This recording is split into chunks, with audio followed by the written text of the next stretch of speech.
mi anhelo? Seguramente mi anhelo yo lo tengo claro.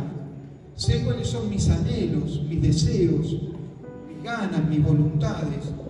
Seguramente si yo le pregunto a cada uno de ustedes tendrá un anhelo diferente el uno del otro, porque somos particulares, sí, porque somos únicos e irrepetibles y cada uno de nosotros tendrá un anhelo diferente. El tema es cuando nos tenemos que poner de acuerdo en ese anhelo. Pero estaba meditando un instante basado en el libro de 2 de Tesalonicenses. ¿Cuál es el anhelo de Dios? ¿Te preguntaste cuál es el anhelo de Dios? ¿Alguna vez fuiste a la presencia de Dios y dijiste, Señor, ¿cuál es tu anhelo? Y por eso me gustó indagar allí en el libro de Tesalonicenses, ¿no? Para poder entender un poco el segundo libro. Tuve que ir al primer libro y estudiar un poco, ver el contexto histórico, porque Pablo tiene que hablarle a la iglesia de Tesalónica, le tiene que dar estos consejos o le va a dar consejos. Por eso el tema de esta mañana es el anhelo de Dios para la iglesia, el anhelo de Dios para su iglesia o para la iglesia de Dios, para su iglesia, redundancia. En el libro de 2 de Tesalonicenses, capítulo 2, del capítulo 1, versos 3 y 4, vamos a estar viendo que hay un consejo del apóstol Pablo y que nos va a estar revelando cuál es el anhelo de Dios para la iglesia de hoy. Para la iglesia de hoy, cuál es el anhelo que Dios tiene para con cada uno de nosotros. Y como vuelvo a repetirle, allí estudiando un poco la palabra de Dios y viendo el contexto histórico, el contexto en el cual se encontraba escribiendo Pablo. Según los que saben, dicen que fue la primera carta que Pablo escribe en el año 52, 53, el primer libro a la iglesia de Tesalónica, ¿sí? El año 52, 53 es la primera carta. Después, más adelante, él tiene que reforzar su teoría, reforzar el mensaje. Esta iglesia de Tesalónica fue establecida en el segundo viaje misionero de Pablo.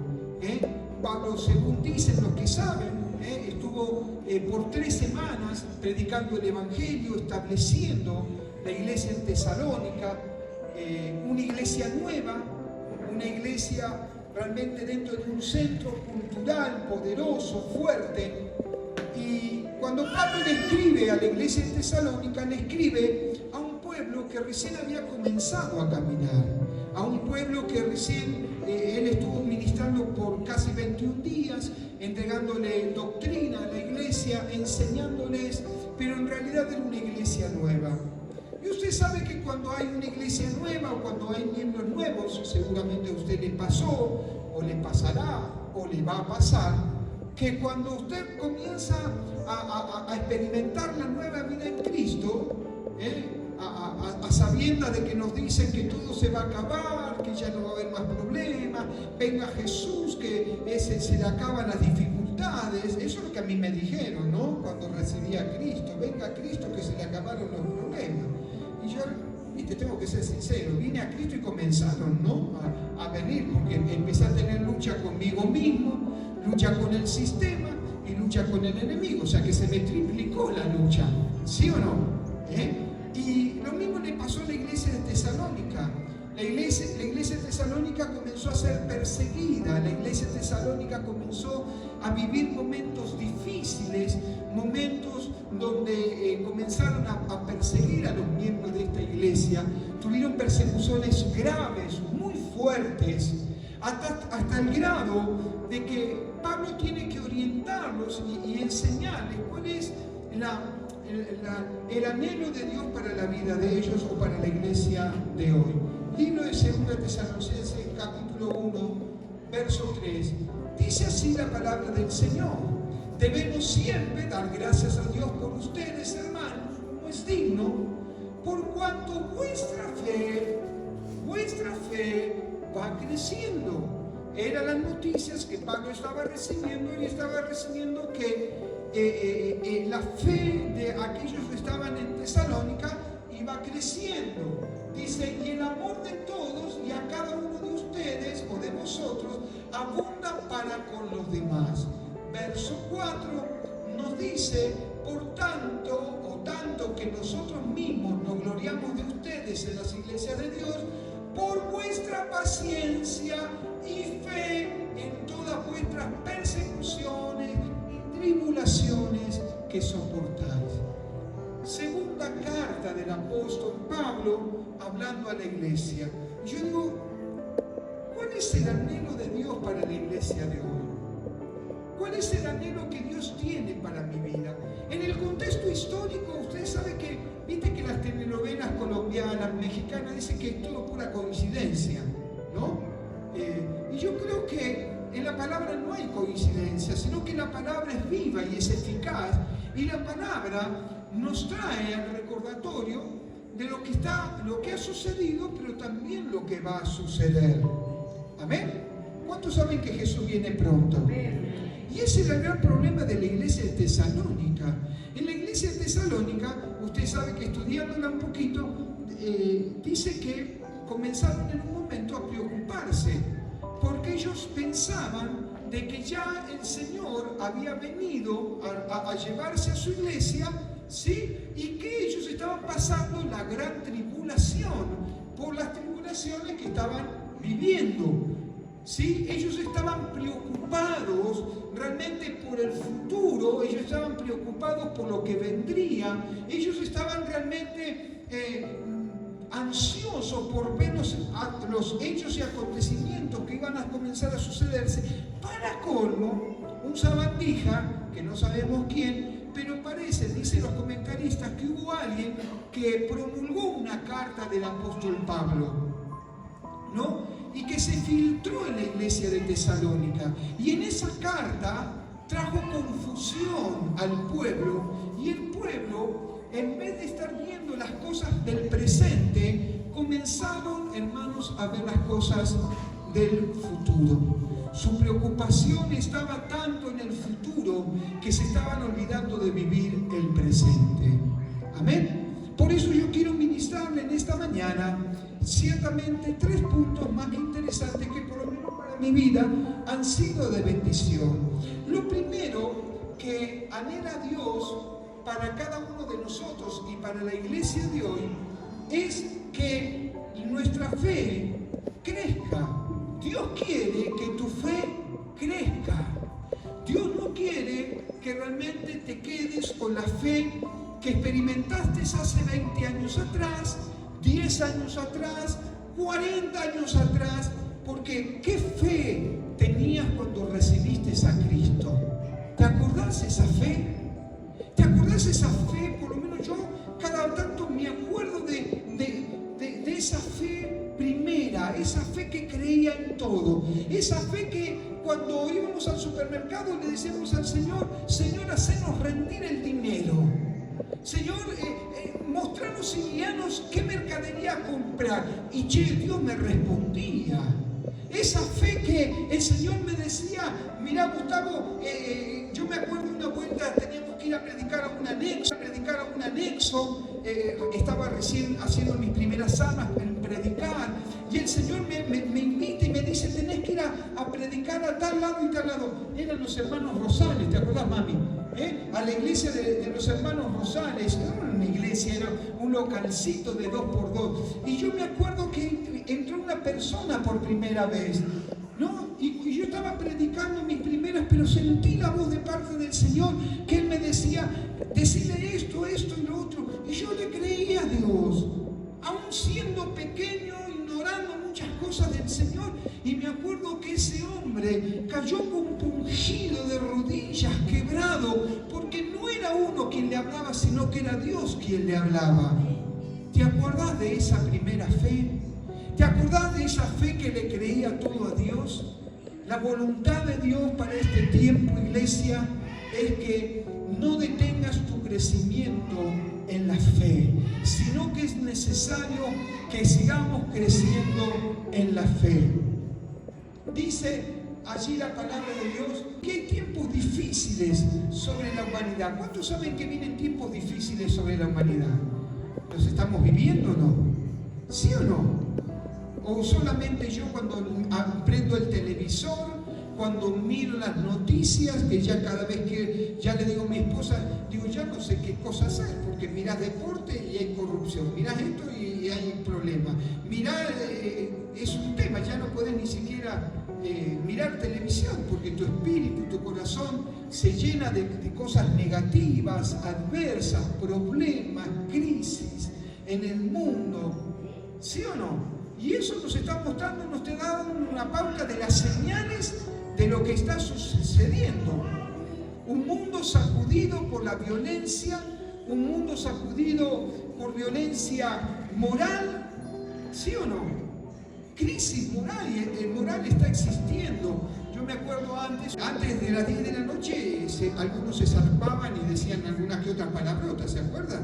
Hoy son las 2 de la tarde, 3 de la tarde, y usted, no es que uno sea un santo, pero está escuchando palabras que la tendría que suprimirla. Y estamos hablando de gente que ha estudiado, gente que se ha preparado, y sin embargo su lenguaje ciertamente deja mucho que desear. En el libro de Mateo, capítulo 24, nos dice, y estando él sentado en el monte de los olivos, los discípulos se acercaron aparte diciendo, estaba como nosotros, ¿no? Señor, dinos cuándo serán las señales de estas cosas, o como la iglesia de Tesalónica. Estaban desesperados por saber cuándo venía el Señor, si ya vino, si ya se fue, si estamos pasando la tribulación. Su corazón estaba fatigado con eso. Recibieron cartas donde uno les dice que supuestamente era Pablo. La decepción estaba en su corazón. No tenían un futuro, sino que estaban estancados. Y acá los discípulos más o menos les pasa lo mismo. ¿Cuándo serán? Dinos, Señor, ¿cuándo serán estas cosas? ¿Y qué señales habrá de tu venida y del fin del siglo? Respondiendo Jesús les dijo, mirad que nadie os engañe, porque vendrán muchos en mi nombre diciendo, yo soy el Cristo, y a muchos engañarán. Verso 6, y oirán, y van a oír de guerras, rumores de guerra. Miren que no se turben, no se turben, no se turben, no se inquieten, no se pongan mal. Dice, porque es necesario que todo esto acontezca, pero aún, dice, no es el fin. Hay más todavía. Verso 7, porque se levantará nación contra nación, reino contra reino, habrá pestes, habrá hambres, terremotos en diferentes lugares. Verso 8, y todo esto, dice Jesús, será principio de dolores. Es una radiografía, no sé si usted lo ve así, pero es una radiografía de lo que está pasando o aconteciendo en el mundo. Yo no sé si ustedes leyeron, pero están diciendo que otra vez comienza a generarse, no sé, hay 100 y pico de casos de COVID nuevamente que se están levantando, ¿sí?, en el mundo. Otra vez nos están soplando y diciendo que puede llegar a venir una pandemia, que puede llegar a venir un crecimiento y una expansión. Y esto nos avisa que el Señor nos dice, ante esta situación, no se turben, no tengan temor, que no se queden meditando y pensando en lo que está aconteciendo, no se queden en las señales, sino ciertamente ustedes puedan extenderse. Por eso hay algo que alguna vez vamos a predicar que es interesante, que muchos se quedan en el libro de Mateo capítulo 24, muchos, y mucha iglesia se queda en Mateo 24 y no se extiende hasta Mateo 25, solamente se quedan con las señales, pensando, meditando, ¿será este el Cristo? ¿No será este Cristo? ¿Vendrá el Papa negro o vendrá el Papa blanco? ¿De qué color será el Papa? Si el Papa es negro, acordate que Nostradamus, ¿no?, las profecías del famoso Nostradamus, que no sé quién es, habría que experimentarlo, ¿no? Pero Nostradamus dijo que después del Papa negro, ¿qué pasaba? Así que todos estábamos esperando a ver si el humo era negro, blanco o gris, ¿sí o no? Gracias a Dios para la bendición de muchos que creían que ya venía el Papa Negro y que íbamos a cambiar y que iba a venir el Señor. Pero un poco nos encontramos como en la iglesia de Tesalónica, preocupados, cargados, afanados. Seguimos un poquito más. Por lo tanto, debemos crecer en la fe. No debemos estancarnos.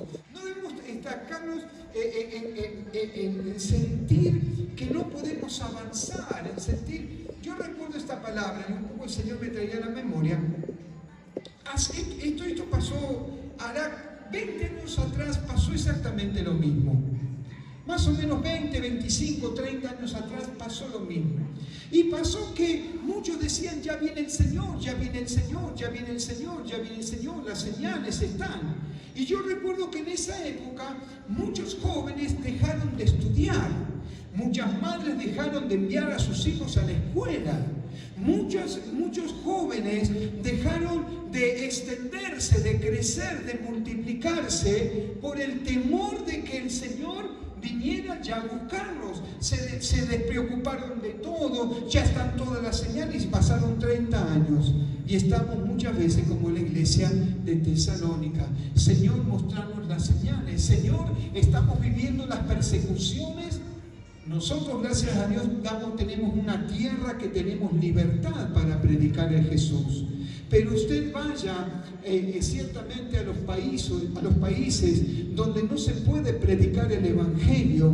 Vaya a los países orientales donde la gente y los misioneros reciben persecuciones. Y ellos tienen que estar afirmados en la fe, y tu vida y la mía tiene que estar afirmada en la fe y crecer. Segunda de Tesalonicenses capítulo 2, verso 1 y 2. Pero con respecto a la venida de nuestro Señor Jesucristo y nuestra reunión con Él, os rogamos, hermanos, que no os dejéis mover fácilmente de vuestro modo de pensar, ni os conturbéis ni por espíritu, ni por palabra, ni por carta, como si fuera nuestra, en el sentido que el día del Señor está cerca. No se muevan, estén atentos, pero cuidado, no sean persuadidos.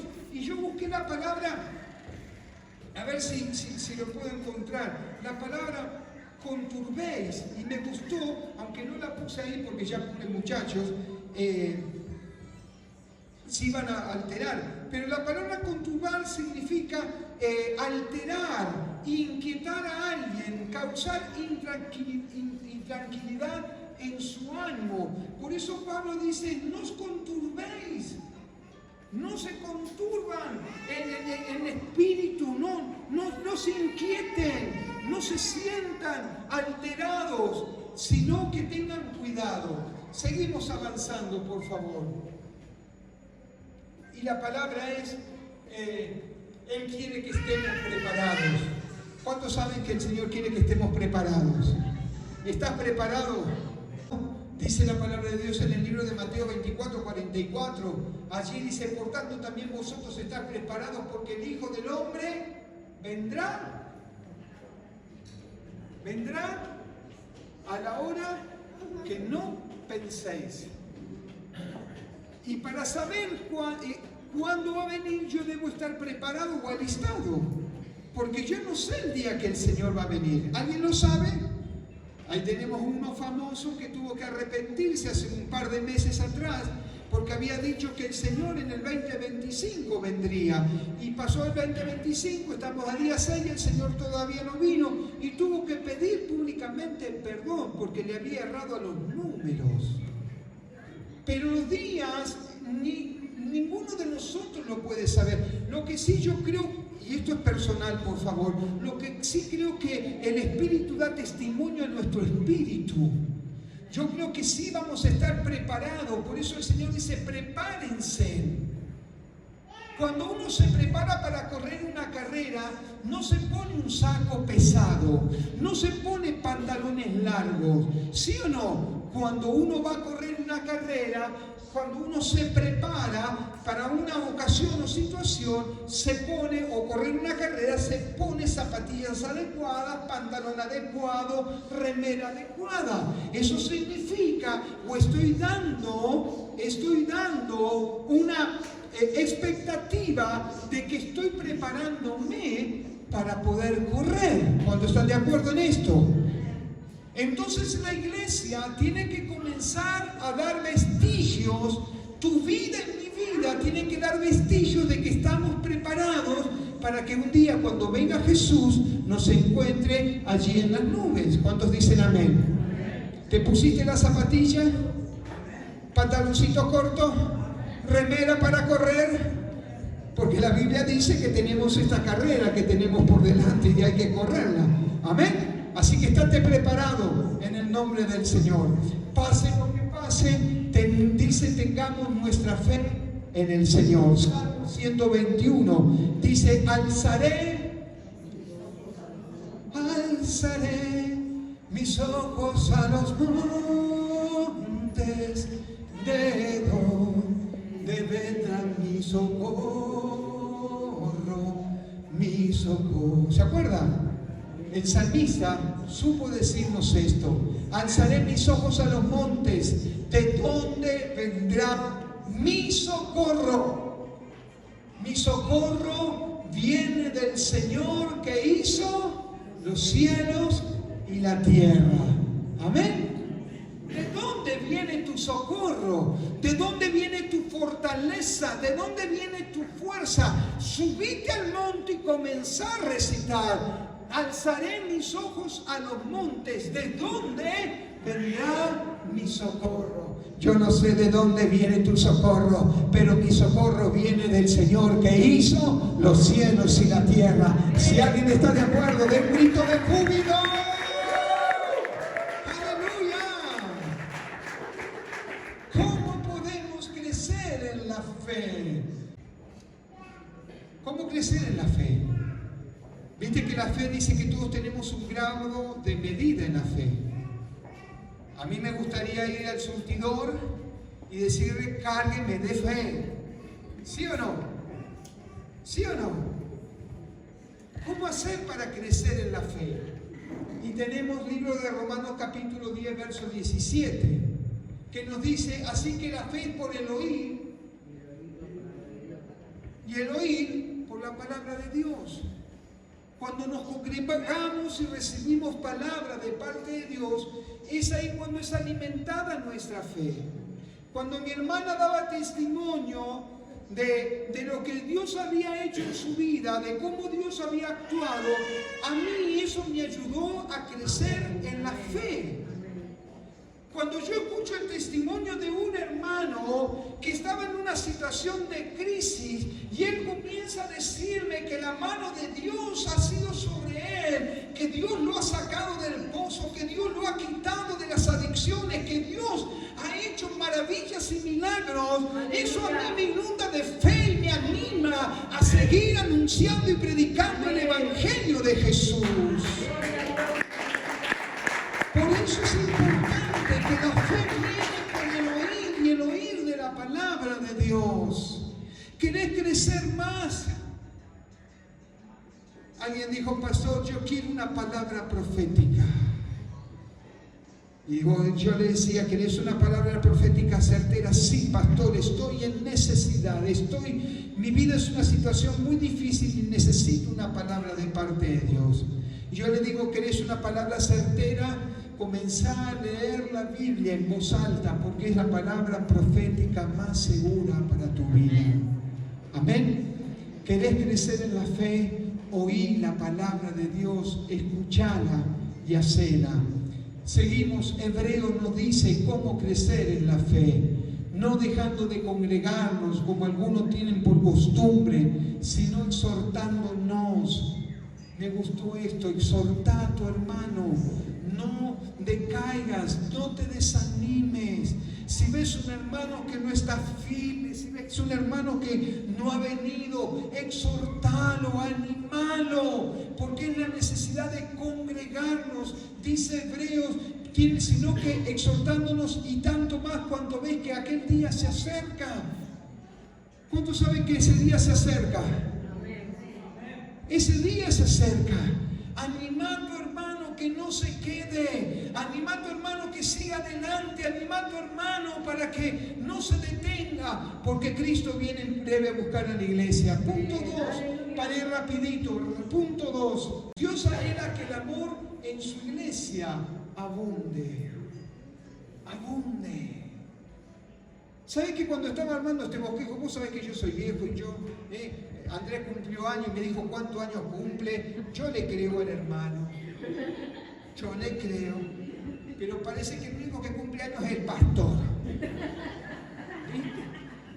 Los otros menguan y yo crezco en edad, ¿no? Parece, chique, el que yo digo, este debe andar por los 60, no, 52, 53, milagros en el tabernáculo de la fe. Sí, pero es importante esto, hermano. No, yo te creo en él. Yo te creo que la edad que vos me dijiste tenés esa edad, hermano. Amén. Porque si no, dice que los mentirosos no entrarán al reino de los cielos. Amén. Así que creemos en lo que nos dijo nuestro hermano. Amén. Dios anhela que el amor abunde en su iglesia. Y cuando estaba armando este bosquejo me acordé de una canción. Viste que yo soy medio... todavía me quedé en el dragón de Petura, me quedé ahí en los años. Pero había un coro que nosotros cantábamos y que llenaba mi alma, porque llenaba de la atmósfera de la presencia de Dios, y el amor de Dios se derramaba cuando cantábamos esta canción. Es muy sencilla y seguramente aquellos que tienen tantos años como el pastor, pero que no lo revelan, se van a acordar. Y decía: amor de Dios, amor de Dios, amor de Dios, amor, amor. Yo quiero ver tu rostro resplandecer en mí. Yo quiero amarte siempre. Amor, amor. Cantado sería mejor, ¿no? Mejor cantado. Pero yo decía: Señor, que vuelvan esos tiempos. Porque la iglesia no es un lugar solamente donde se congregan. La iglesia no es un lugar solamente donde pasamos 2 horas o 3 horas y nos saludamos, festejamos, cantamos, gritamos, saltamos lo que pueden. Sino que la iglesia es un lugar, es una comunidad. La iglesia es un lugar donde tu vida refleja la vida de Cristo. Donde tu vida refleja que tú eres realmente parte de lo que el Señor pagó en la cruz del Calvario. Cuando yo veo el rostro de mi hermano, puedo ver el rostro del Señor. Por eso es importante que la iglesia no pierda esto, no pierda la esencia de lo que significa el amor dentro de nosotros, el amarnos el uno con el otro. Porque cuando yo amo a mi hermano en una forma incondicional, yo oro por él, yo clamo al Señor por él, me preocupo por él, estoy atento a las necesidades de mi hermano, dejo de mirarme mi propio ombligo para comenzar a ver la necesidad de mi prójimo. Yo quiero decirle, para que usted sepa, siempre hay alguien peor que uno mismo. ¿Cuántos sabían esto? Siempre hay alguien peor que uno mismo. A veces nos quejamos que nos falta esto, y cuando miramos a nuestro alrededor quizás hay otro que no lo tiene. Pero el amor debe, hermanos, funcionar dentro del cuerpo de Jesucristo. La iglesia de Tesalónica no debía olvidar estos principios del amor de Dios, dejar de pensar tanto en el futuro y que se fue y que vino y que vendrá y que pasará y que no pasará, y las cartas. cuando tenemos que entender cuáles son las realidades de parte de Dios para este tiempo. Amén. Segunda de Tesalonicenses capítulo 1 verso 3 dice: por cuanto vuestra fe va creciendo y el amor de todos y cada uno de ustedes abunda para con los demás. Qué lindas noticias recibió Pablo. Che, Pablo, ¿te acordás la iglesia que fundaste? No se establece muy bien en claro la primera carta en el 52-53 y no está muy claro cuándo, pero se dice que específicamente 54-55, 2 años o 3 años pasaron en los cuales Pablo vuelve a escribirle a la iglesia de Tesalónica y les dice esto: amada iglesia, dice, y el amor de todos y cada uno de ustedes abunda para con los demás. La importancia de que el amor de Dios fluya, porque cuando el amor de Dios fluye es porque la esencia de Dios está. No podemos engañar a Dios. Yo no podré ser un gran adorador o una gran persona que ministra la presencia de Dios si yo no tengo amor por mi hermano. Estaré falseando. Hay cosas que a veces yo no entiendo, como algunos se llevan mal con su hermano y después levantan la mano y parece que son ángeles, querubines, serafines en la presencia de Dios, pero no miran a su hermano, y eso no concuerda con la palabra de Dios. Yo debo amar a mi hermano así como el Señor me amó a mí. Avanzamos, por favor. Punto 2. La necesidad de anunciar el Evangelio, porque también eso es parte del amor. ¿Qué estamos haciendo con aquello que el Señor nos ha entregado? ¿Cómo yo demuestro mi amor hacia mi prójimo o hacia mi hermano? Haciéndole regalos, bienvenido. Pero eso es suficiente. El Señor entregó a la iglesia una gran comisión para que ella pueda reflejar el amor de Jesús y compartir con otros lo que Jesús ha hecho conmigo. Y no debemos comportarnos como gente egoísta, como gente de que pensamos que nosotros hemos sido salvos y que el vecino, el amigo que no conoce a Jesús pueda pasar alguna cosa fatal y el perderse e ir a una eternidad de condenación. Tenemos que pregonar y hablar de Jesús. La responsabilidad de anunciar al mundo su venida, hablar del amor de Jesús. Segunda de Pedro capítulo 3 verso 8: mas, oh amados, no ignoréis esto, que para con el Señor un día es como 1000 años y 1000 años como un día. Amén. Anunciemos a Jesús, hablemos de Jesús, comparta a Jesús. Si un día alguien tuvo misericordia de vos y el amor lo llevó a que vos pudieras rendirte a Jesús, hablarles a otros de Jesús, compartí el Evangelio. Seguimos. El Señor no retarda su promesa, según algunos la tienen por tardanza, sino que es paciente para nosotros, no queriendo que ninguno perezca, sino que todos procedan al arrepentimiento. El Señor dejó bien en claro cuál es el enfoque de la iglesia. No es cuándo será su regreso, sino preparar al mundo para su venida. Y es lo que estábamos hablando. Punto 3, para ir rápido. Dios quiere que su iglesia tenga confianza en cualquier circunstancia. Las palabras fe, paciencia y confianza, o fe y paciencia, tienen que ver con la confianza. ¿Cuál es tu confianza? Porque Dios anhela y quiere que la iglesia de hoy tenga confianza. ¿Cuál es tu confianza hacia Dios? ¿Estás teniendo estas dos palabritas, fe acompañadas de paciencia?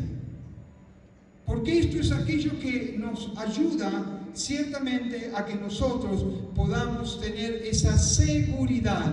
Confianza significa seguridad audaz, confiada, segura, o una acción basada en la seguridad. Yo confío, no importa las circunstancias, lo que está pasando, lo que está viviendo, confío en lo que Dios ha hablado, ha establecido. Es una confianza audaz, y cuando yo hablo de confianza audaz, no puedo dejar de ver, algunas veces, ya lo dije 2 o 3 veces, pero vale repetirlo. Cuando mi hijo era muy pequeño, yo lo subí arriba de una mesa y me puse lejos y le dije: Lucas, tírate. Y el niño, como vio que había cierta medida para que él no se golpeara, se arrojó a los brazos de su padre.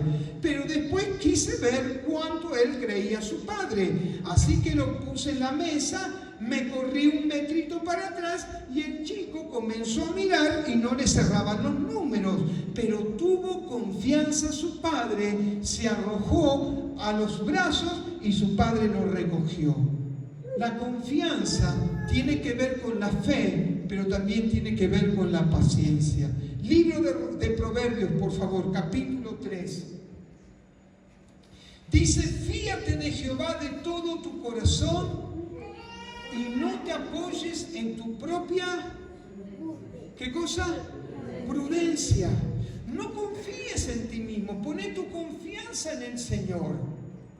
Aquel que pone la confianza en el brazo de carne, así le va a ir las cosas en la vida. ¿Sabés que los pastores que muchas veces recibimos consejería, ¿no? Mi hijo mayor dice: papi, vienen todos destruidos al Señor, vienen todos cansados, ¿no? La otra vez le decía a alguien: pastor, me invitaron a predicar ahí al hospital de la comunidad, y bueno, me dijeron: mirá, está en un estado terminal, tiene cáncer, hay que orar por él. Sí, hay que orar por él. Y cuando llegué al hospital, era más para darle la última unción, hermano. No estaba para orarle. Estaba para decirle: Señor, llévatelo. Y yo digo: ¿por qué nos demoramos y por qué ponemos nuestra confianza en el brazo de carne? Pero pastor, yo lo llevé a los brujos, pastor, yo lo llevé al curandero del barrio, pastor, antes de que usted viniera, yo le hice promesa a Gauchito Gil. ¿Por qué ponemos nuestra confianza en las cosas que no hay que poner la confianza? Y no ponemos nuestra confianza en el Señor. ¿Cuántas veces ponemos nuestra confianza en nuestras propias fuerzas? ¿Cuántas veces ponemos la confianza no en las promesas de Dios, sino que ponemos nuestra confianza en nosotros mismos, en nuestro carácter? Hoy le decía a Facu, digo: Facu, vos hacés tu parte, que el Señor va a hacer la tuya. ¿Cómo te fue en el examen? Y pastor, yo creo que bien. ¿Te preparaste? Sí, dice: estuve preparándome, estuve leyendo, estuve preparándome. Digo: me parece muy bien, porque esa es la clave. La clave no es que Dios tiene que hacer todo, la clave es que yo debo prepararme y que Dios después va a respaldar mi preparación. ¿Sí o no? Hay algunos que no leen la Biblia y te dicen: pero Dios, su palabra dice que Dios va a traer en la memoria todos los versículos bíblicos. Sí, lo que leíste. Pero si leíste Pastorucito, te vas a saber los de la Chacha, de Pastoruzú, de Isidoro Cañones. ¿Sí o no? No, hermano, no pasa por ahí. Pasa que tenemos que poner nuestra confianza en Dios. Si después las cosas no salen bien en tu vida o en mi vida, es porque realmente hemos dejado de poner nuestra confianza en el Señor. Dios quiere que su iglesia tenga confianza en cualquier circunstancia. Según de Tesalonicenses capítulo 1, 3 y 4, debemos siempre dar gracias a Dios por ustedes, hermanos, como es digno, por cuanto vuestra fe va creciendo, el amor de todos y cada uno de ustedes abunda para con los demás. Verso 4, por tanto que nosotros mismos nos gloriamos de ustedes en la iglesia de Dios por vuestra paciencia y fe en todas vuestras persecuciones y tribulaciones que soportáis. Amén. Estar preparados para las aflicciones, porque Jesús ya lo advirtió. En el mundo ustedes van a tener aflicción, pero confíen. Muchachos, las cosas no van a venir mejor. No escuchen diciendo que las cosas van a mejorar. No escuchen. Porque las cosas van... siempre mi esposa me recuerda cuando aumenta la harina. ¿Viste? Que la Biblia dice que una efra de harina iba a costar tanto y tanto y tanto. Y es una verdad espiritual. Porque va a haber hambre sobre la tierra, va a haber necesidad sobre la tierra. Porque las cosas no van a mejorar. Pero damos gracias a Dios que nosotros estamos con el Señor. Mi carga muchas veces es pensar qué sucede con aquellos que están sin Cristo, sin fe y sin esperanza. ¿Sí o no? Yo aunque no tenga hoy para comer, yo sé que Dios me va a sustentar. Yo lo sé. Y si Él no me sustenta, Dios hará un milagro. Yo lo sé. Sé que si me he quedado sin trabajo, la misericordia de Dios vendrá a mi vida y Él abrirá una puerta. Yo lo sé. Yo lo sé. Yo sé que aunque no tenga nada, Él ciertamente se va a encargar porque Él es mi proveedor. Lo sé. Pero ¿qué de aquel hermano que está sin Cristo, sin fe y sin esperanza? ¿Qué de aquel que no está arraigado en las promesas de Dios? La desesperación, la locura de lo que significa encontrarse sin trabajo, sin comer, sin sustento, sin techo. Por eso tenemos que reflejar el amor de Jesús hacia otros. Amén. Estar preparados para la aflicción. Él prometió estar con nosotros, Mateo 28:20. Él prometió estar con nosotros. ¿Cuántos saben esto? Él prometió. Decirle que tenés a tu lado, tranquilo, tranquila. Él prometió. Pero el 28:20 dice, enseñándoles que guarden todas las cosas que os he mandado. Primero, aprendamos a leer la Biblia, ¿no? Punto y coma. Enséñales que guarden todas las cosas que os he mandado. Y he aquí, o sea, ¿cuántos van entendiendo esto? Viste que el primer texto seguimos de largo, ¿no? Enseñándoles que guarden todas las cosas que os he mandado. Pero nos quedamos, y aquí que estoy yo con vosotros, todos los días hasta el fin del mundo. ¿De cuál nos acordamos de este pasaje? ¿Qué es lo que nos acordamos de este pasaje? ¿Sí? ¿Todos lo sabemos de memoria? ¿Sí o no? Dice, he aquí, yo escuché por ahí alguno que dice, pastor, la primera palabra que yo grabó el Señor en mi corazón y aquí que yo estoy con vosotros todos los días hasta el fin. Pero no te olvides que tenemos que enseñarles a que guarden todas las cosas que Él nos mandó. ¿Cuántos entienden esto? Así que no cortes el texto, sino que aplica el texto. Interesante. Amén. Seguimos. Debemos alentarnos los unos a los otros. Tenemos que alentarnos.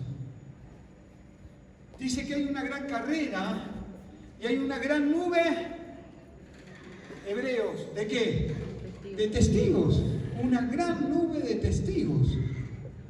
Y yo cuando veo esa gran nube de testigos, veo que nos van alentando y nos dicen, dale, no aflojes, seguí corriendo.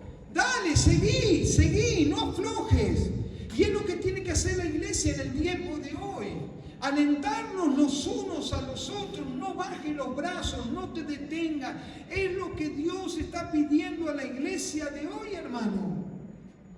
Dios nos está pidiendo que realmente podamos crecer en la fe, que podamos guardar el amor, pero también, hermano, lo que nos decía este último punto, Dios quiere que su iglesia tenga confianza en Él. El anhelo de Dios para vos y para mí, de parte de Dios, es que podamos extendernos hacia adelante, sabiendo y no descuidando tu vida espiritual, sino que tenés que cuidarla y yo tengo que cuidarla. Porque por ahí hay algunos que dicen que la salvación no se pierde y respetamos. Pero nosotros creemos, por lo que está establecido en la palabra, que debemos cuidar nuestra salvación con temor y temblor. Que tenemos que cuidar nuestra vida espiritual. Amén. ¿Qué anhela Dios de ti en este tiempo? ¿Qué es lo que Dios anhela de la iglesia de hoy? La iglesia de Tesalónica era una iglesia que estaba preocupada. Cartas, noticias. Ellos tenían la experiencia de que estaban viviendo tiempos de tribulación, angustia, problemas, dificultades. Y ellos comenzaron a hablar el uno con el otro y comenzaron a decirse: el Señor ya vino a buscar a su iglesia, nos quedamos aquí. Hay otros que decían: vendrá más adelante. La preocupación de ellos era esa, sin entender que todavía había camino por caminar y que el Señor se encargaría de que en sus tiempos. Me gustó, si tenés en el libro de Hechos capítulo 1, versos 6 y 8. Hechos 1, versos 6. Entonces, los que se habían reunido le preguntaron a Jesús diciendo: Señor, fíjate dónde estaba la cabeza de ellos. Fíjate, estamos hablando de discípulos. Decí conmigo: discípulos. No eran creyentes, eran discípulos, seguidores de Cristo. Estaba hablándole a aquel remanente que estaba allí reunido esperando que Jesús dice: yo me voy. A ese remanente, entonces los que se habían reunido le preguntaron diciendo: Señor, ¿restaurarás el reino de Israel en este tiempo? Fíjense ustedes la visión y la preocupación. Verso 7, y él les dijo: no les toca a ustedes saber los tiempos o las sazones que el Padre puso en su sola potestad. Verso 8, pero sí preocúpense por una cosa. Preocúpense por esto, por lo esencial. Dice: pero recibiréis poder cuando haya venido sobre ustedes el Espíritu Santo, para que me sean testigos en Jerusalén, en toda Judea, en Samaria y hasta lo último de la tierra. No se preocupen, Señor.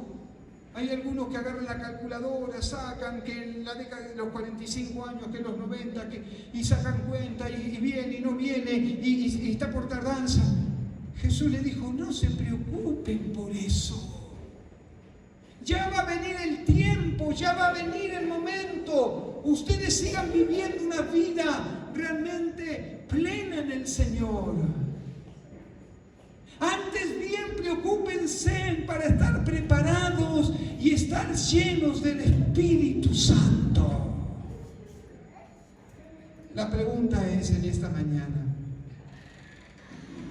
¿cómo está tu vida? Esperando que Jesús nos encuentre en las nubes. ¿Estás afanoso, preocupado, estás turbado? ¿O tu vida realmente representa la vida de Jesús y estás viviendo una vida llena del Espíritu Santo? ¿Cómo está tu vida? Yo te voy a contar un secreto. A mi esposa se lo conté. Pero una madrugada me despertó el Señor y me dijo: si yo te vengo a buscar, ¿cómo estás? Wow. Y cuando Él habló eso en mi corazón, lo primero que me acordé y lo primero que le dije: Señor, espera un poquito. Señor, cómo me gustaría ver a Teo y poder estar en su casamiento. Digo: Señor, espera un poquito, dame tiempo. Quiero envejecer con la mujer que me diste, aún más, ¿no?, de lo que estamos envejecidos. Pero ¿cómo estás? Era la pregunta. Y tuve que comenzar a mirar mi corazón. Y me empezó a correr un frío, hermano, que no éramos en invierno. Un frío. Porque el Señor comenzó a ministrar mi interior y comenzar a mirar cómo estaba mi vida. Y es ahí donde pude decirle: Señor, lávame en tu sangre. Señor, límpiame. Examina, oh Dios, mi corazón y mira si hay en mí camino de perversidad, porque yo no quiero, Señor, por más de que predique en un altar, por más de que cante, por más de que haya ido a campañas cruzadas, por más de que te sirva, por más que tenga el mote de pastor, Señor, Pablo no supo decir, lo tengo todo por basura con tal de asirme de Cristo. ¿Cómo está tu corazón? ¿Estás preocupado y afanado por las noticias?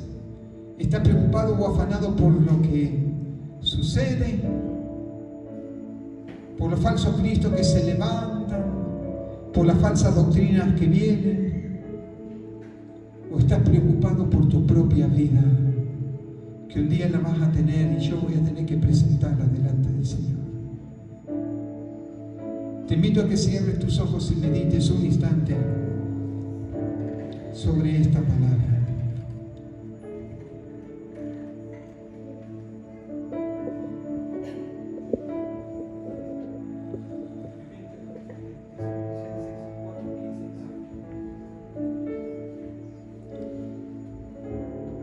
Por lo cual nos decimos esto en palabra del Señor, que nosotros que vivimos, que habremos quedado hasta la venida del Señor, no vamos a preceder a los que durmieron. Porque el Señor mismo, con voz de mando, con voz de arcángel, con trompeta de Dios, descenderá del cielo y los muertos en Cristo resucitarán primero. Verso 17, luego nosotros, los que vivimos, los que hayamos quedados, seremos arrebatados juntamente con ellos en las nubes para recibir al Señor en el aire, y así estaremos siempre con el Señor. Por tanto, alentaos los unos a los otros con estas palabras. Cristo viene pronto, pero tengo que estar preparado. Tengo que estar lleno del fuego de su presencia.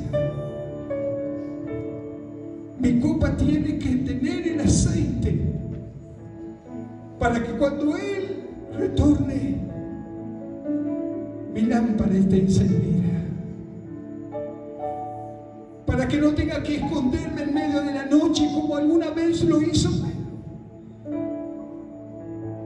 sino que pueda presentarme delante de Él. Y espero con franqueza y con deseo que tú algún día puedas decirme cuando llegue la eternidad: buen siervo fiel, en lo poco me fuiste fiel, en lo mucho te pondré. Entra en el gozo de tu Señor. Recibe en esta mañana el amor, la confianza. Recibe en esta mañana en el nombre de Jesús. Padre, tú sabes, Señor, que yo necesito siempre la asistencia de tu Espíritu Santo para que tu pueblo comprenda la palabra. Señor, yo ruego que esta semilla, Señor, que tú has puesto primero en mi corazón, Señor, y ahora en el corazón de tu pueblo, dé fruto al 100%.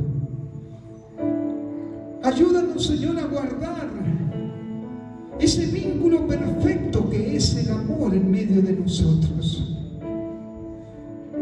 Tu palabra dice que no nos van a conocer por los grandes milagros, por las sillas, Señor, que quedan al costado, o por las muletas, sino que en esto conocerán que ustedes son mis discípulos, en que tú vienes amor